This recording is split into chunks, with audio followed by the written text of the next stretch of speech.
So next on our list, we are going to talk about is Lord of Mysteries. And oh my god, I am in love with this show, with this anime. I love it. It's become one of my favorite as well. I like that it's longer than 20 minutes. It has like so much depth to it, you know? I think it was like a beautiful story. You know, I believe like it's one of the best things since the Gray Man. Like that's how high of a standards I've held for it, you know?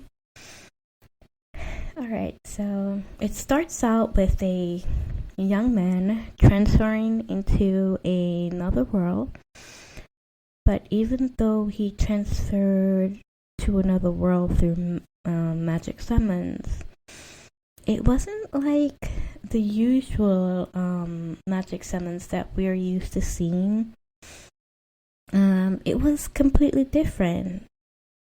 So for those who don't know, a regular summons and you like appear, you're being summoned into a world that you're at a place remotely by a god, or you're in a summon circle created by mages in the fantasy world. But his summoning was so completely different that it immediately like kind of like tuned me in.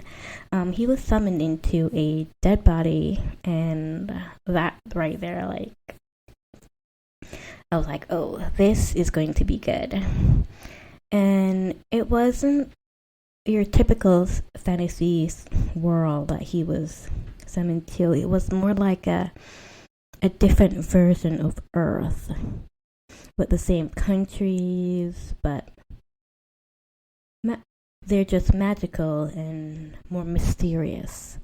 And some people could use magic and some couldn't. And they call themselves the Beyonders. And I have to say, I love that narrator's voice. Like, in the beginning, he was introducing the show, and I'm like, oh my gosh, I'm in love with this voice. And I don't know, maybe I can marry the voice. I'm being silly. Don't mind me.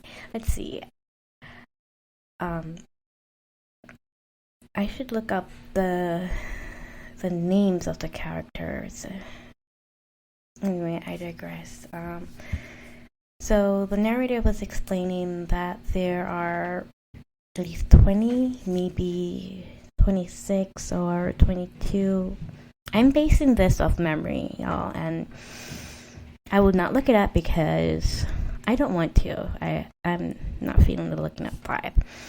But I believe it's 22 pathways to becoming a Beyonder. And each pathways has 9 sequence, and the strongest is 9. And the closer you get to like the final sequence, the more godlike your power will be. It like they'll be a lot closer to God, as how it's been explained. So after he was summoned,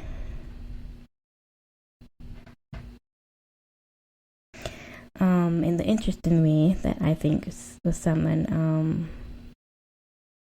which really took me by surprise, when he got summoned into the guy's body and kind of like regenerated the wounds of him. I believe originally it was the guy like sacrificed himself because he had shot himself in the head as part.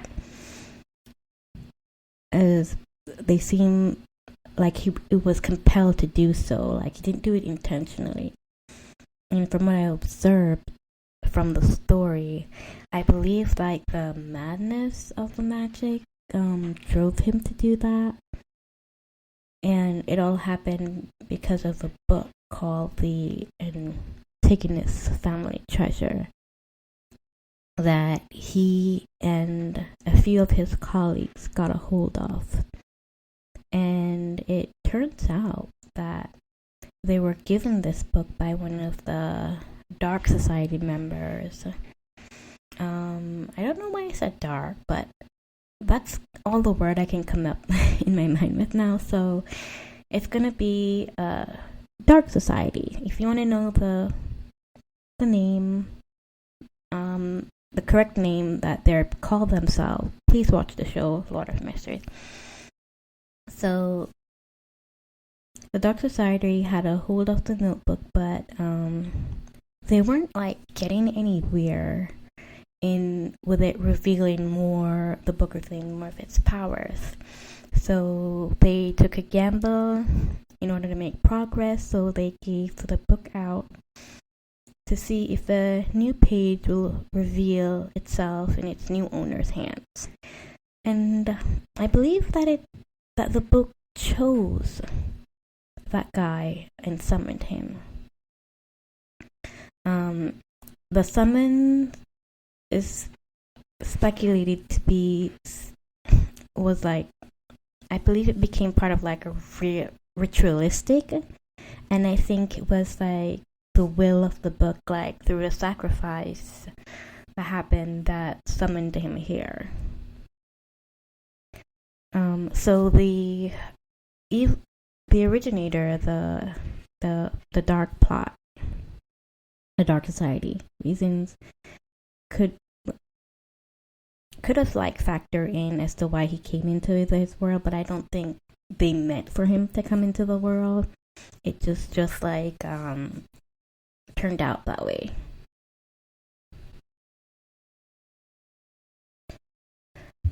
So I know all these characters, they're just gonna be nameless, just a heads up.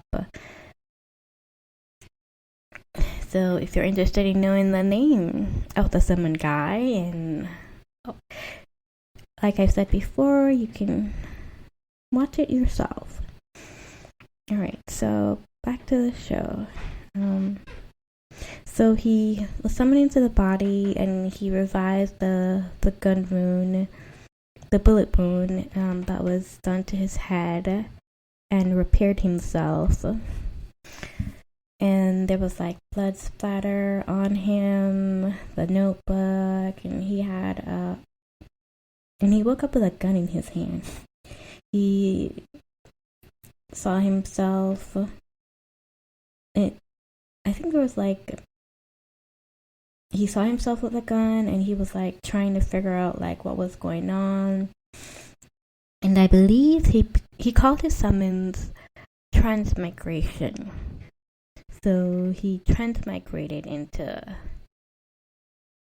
the boy's body, and he was able to gain that guy's knowledge and memories, as well as keeping his own. The only thing he can't remember is how he got the book and everything that happened while he had the book in his possession. All that was erased from his mind. It seemed so the only thing he can recall was the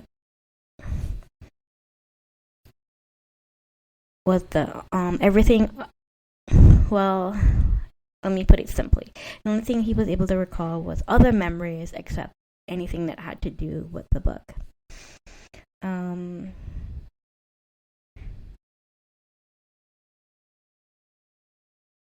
So we know the guy had like a sibling, and he went to university and graduated, and he was a history major.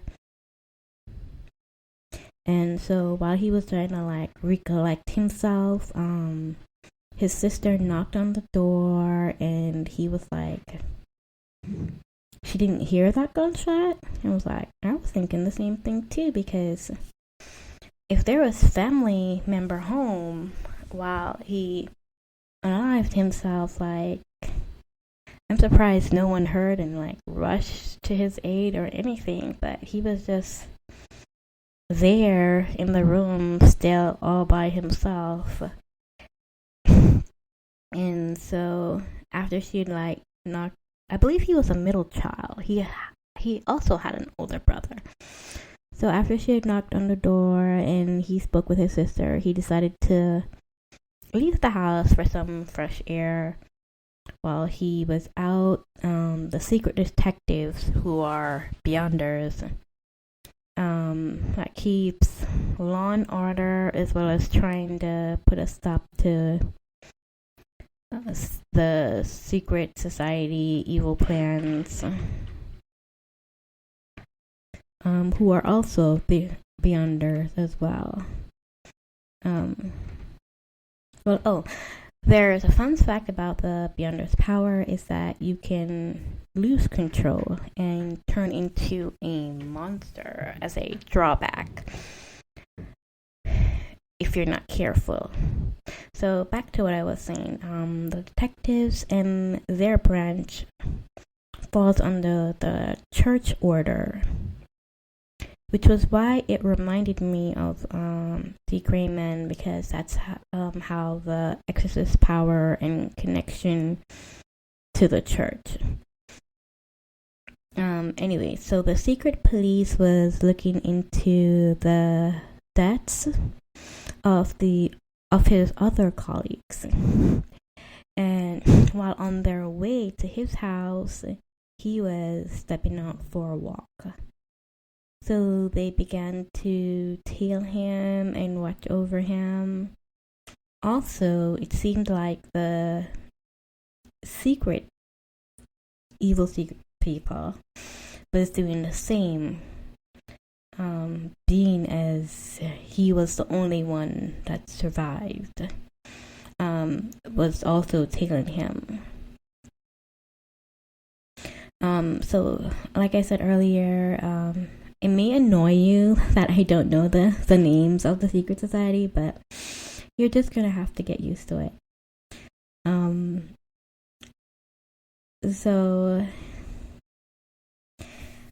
So they were also like following him, and he noticed someone was following him, but it was more of a person from the secret society who was more being brazen and following him. So he was trying to run away, and then I believe on his walk he had ran into one of the members, the Crown Clown, another member of the secret order, and he was in a circus. So he had went into one of the tents in order to escape the guy that was following him. But I don't know, it was watching it, it was the order guy is a part of it, but while you're watching it, since it wasn't something that I'd known at the time, so it didn't seem like an obvious trap that he was walking into. But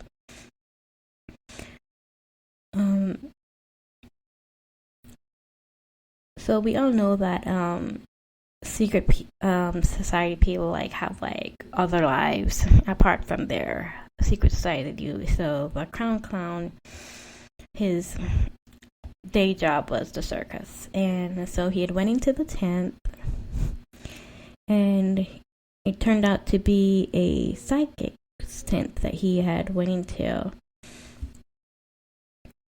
and she began to read his fortune, and he took out 3 cards that represented his past, present, and future.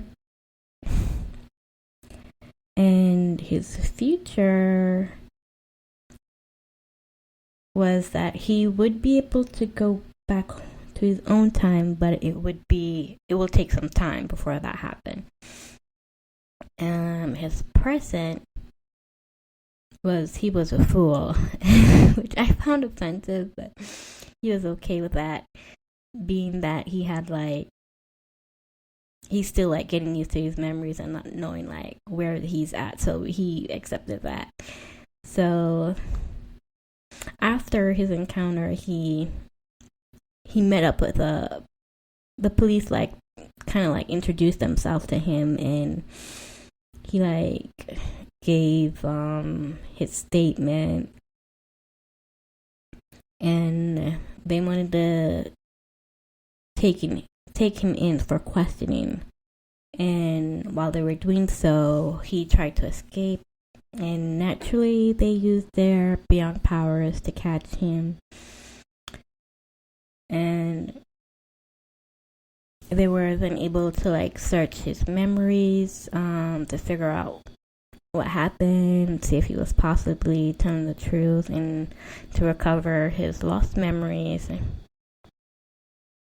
So I'm not gonna go too in depth, but I think I'll do a episode by episode on my paid subscription on Apple Podcasts. So this is gonna be a rough review draft. No. So it was a lady detective, and she had the abilities to dive into your mind. She was a level 7, and with her abilities, she was able to see if he was telling the truth, and by visiting his memories, to see what he was hiding. But she was not able to see his past memories in his mind, that he had from the other world. Only he could see those.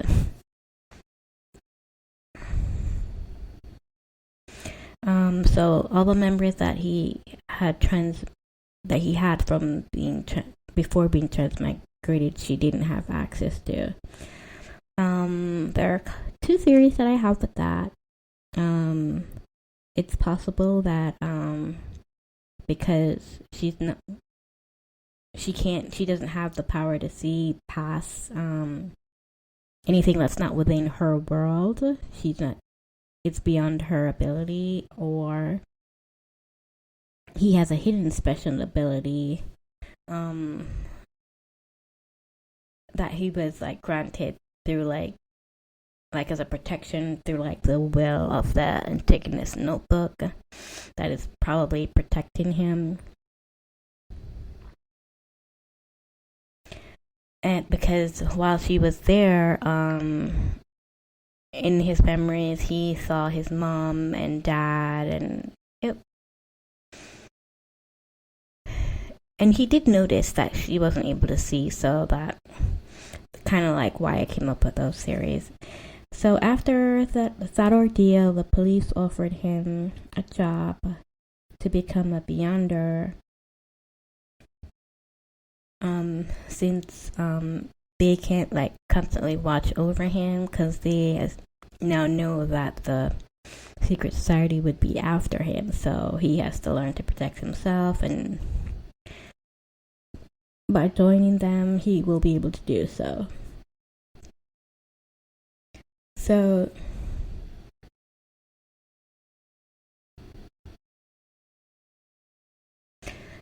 a mystery that I'm thinking about now that I couldn't figure out. So at the time they had he had probably had in his possession the notebook. So I'm wondering if they have the notebook in their possession at that time, how did they lose it? Or did the evil society, did they obtain the notebook before that? It couldn't be, because they wouldn't have been tailing him if they did. They would have just take the notebook and go. So I'm wondering how they lose it, and they lost it twice. So it's got me thinking they may have been a mold somewhere in their society. So before I get into that, he decided to become a secret police, and through guidance from one of his colleagues, he learned about the different types of sequence and Beyonder path.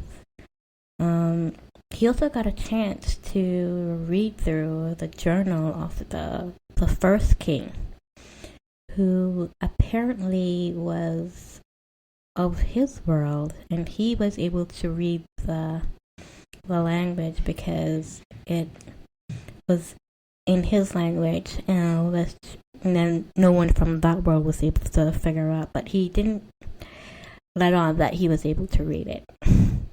So while he was looking at the paper, he was reading it, and he recognized he got like a, what do you call it?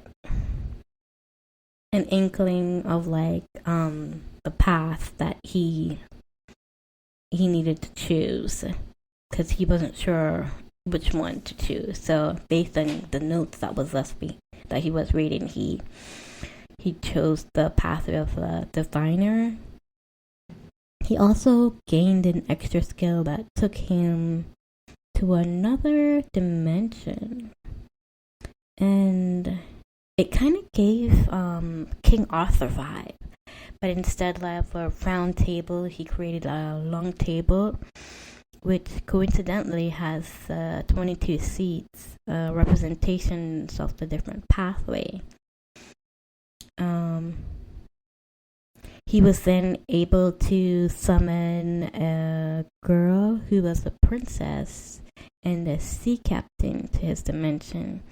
And I believe the rest of the seats would eventually be filled with the different pathway members, probably in a grand finale, season finale, giving him like enough power to transmigrate back to his world. Anyway, I'm getting ahead of myself, but based on what I've observed, in his dimensional space holds a whole galaxy. I don't think he realized it. It also seems to have like connection to like the past and present and possibly future. The past being that he was able at one point to summon a guy. We're gonna call him the Ancient One, who speaks the lost language that had present, and for the present he was able to summon those two people. For the future, we haven't seen anything as yet. Maybe in coming seasons we will.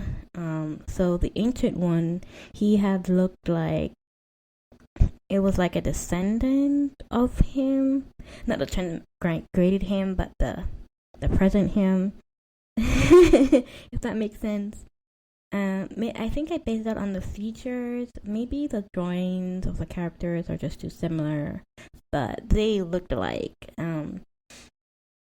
And his alias was the Sun. And the transmigrated guy, he chose the Fool. I'm not sure what the princess chose as her alias. And don't remember what the captain chose either.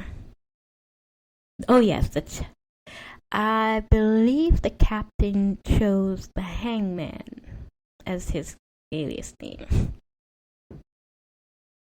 Not sure why, but I feel like he's part of a secret society, maybe like a sea world society. Who knows? Like, anyhow, I am digressing. So let's see, where was I? Alright, so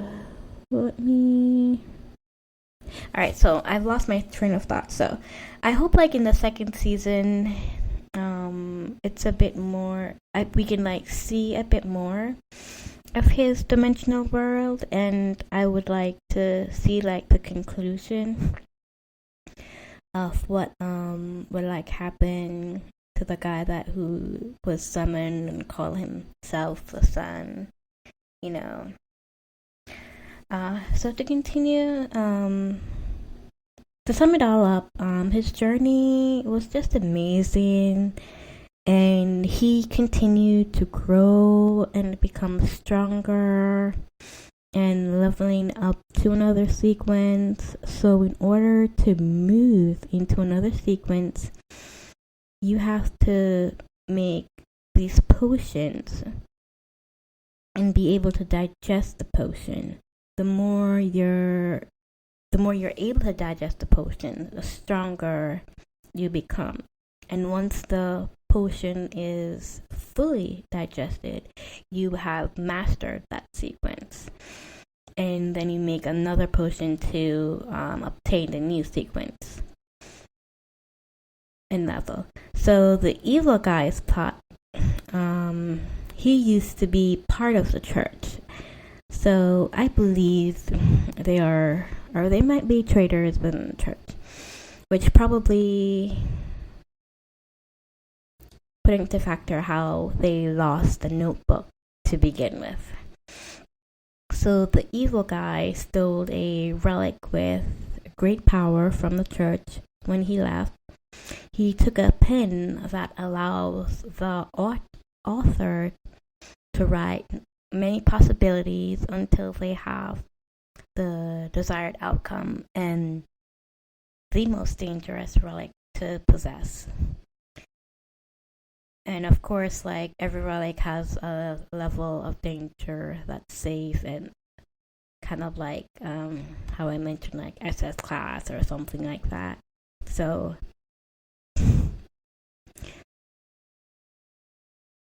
and he possesses one of the dangerous ones. So if you ask me, oh, my cuckoo clock means I've been talking too long, but I promise I'll be finished soon.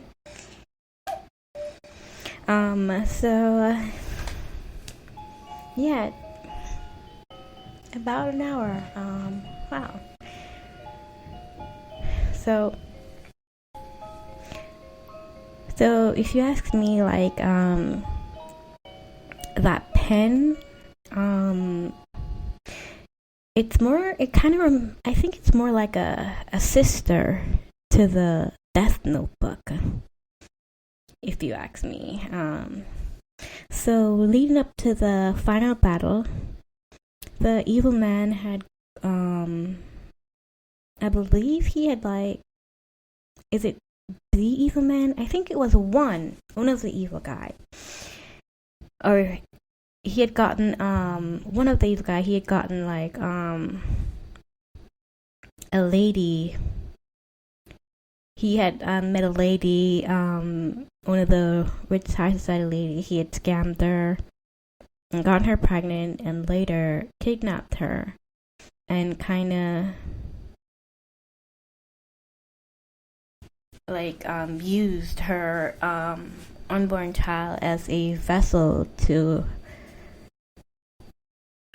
rebirth their true god, because that was the goal of the secret society, was to summon their true god and to bring about destruction and chaos, the usual evil things. So the image of their true god has like a human, was like a human-sized cyclops, with long black hair, and he was hanging on an upside down cross, which kind of reminds me of the biblical story that they said that Peter decided to have himself like nailed upside down the cross because he felt unworthy.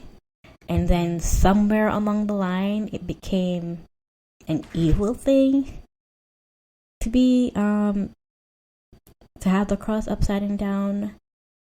I don't know. That just seemed crazy. That symbolism was like from a humble gesture, you know, that throughout history just became something evil. I just don't understand that. Kind of crazy. Anywho, in the final battle,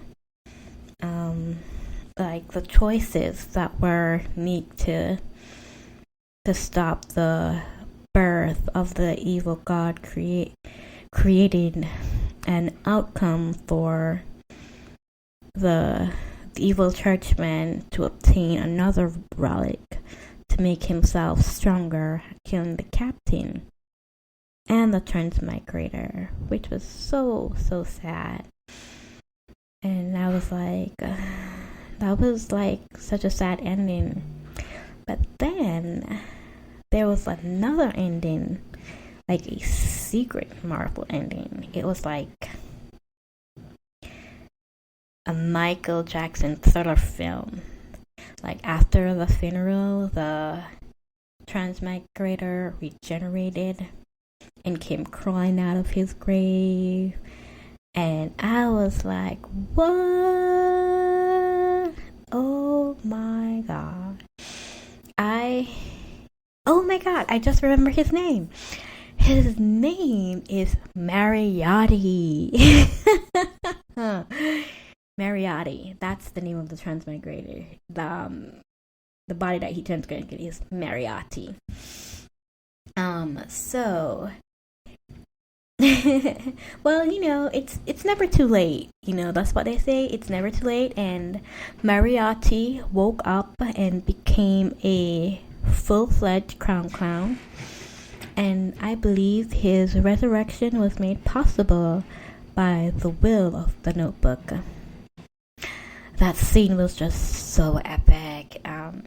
He went to England, hopefully to avenge his death. Oh, I forgot to mention that he had a friend, his professor, which is like the god of death, that took up human form and was summoned. But I don't know by who, but long story short, his story was kind of sad. Like, he lived like for many eons after he was summoned to like end the war. So in each century he has like a family, and I'm guessing and for some reason his family dies. I guess the world doesn't want little deathlings running around, so the world was probably like correcting itself, and each time his family will just disappear, which is just sad. Will die eventually. And then again, it could be the work of the pen that was doing that like before it got handed down into the church. You never know. So FYI, he is also in England, and Mariotti decided to be like Mariotti Sherlock, and that's where it ended. And I felt like it was disappointing. Like it dampened my whole thriller vibe. Like, Moriarty is supposed to be like an evil genius that uses Holmes to solve shit, that he wouldn't be able to uncover on his own. Not to be no damn detective, so that kind of hurt my feelings, but I'm still gonna watch season 2.